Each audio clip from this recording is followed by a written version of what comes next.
परदेश को जाने वाले मजबूरी के मारे होते हैं, वगरना घर के सुख सभी को प्यारे होते हैं।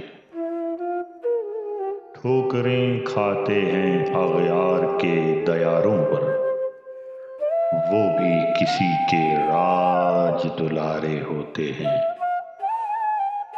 थक के सो जाते हैं रातों को बना बिस्तर, वो अपनी माँ की आंखों के चांद सितारे होते हैं।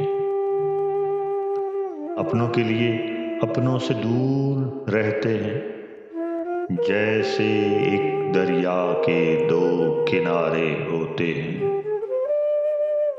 रत जगों के अजाब कोई इनसे पूछो, त्योहारों की रातों पर जो गम के मारे होते हैं।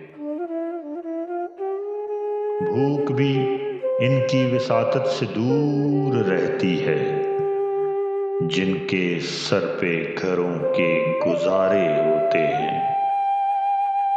अपनों का सहारा है वतन को छोड़ देते हैं, वतन से दूर वो बेसहारे होते हैं।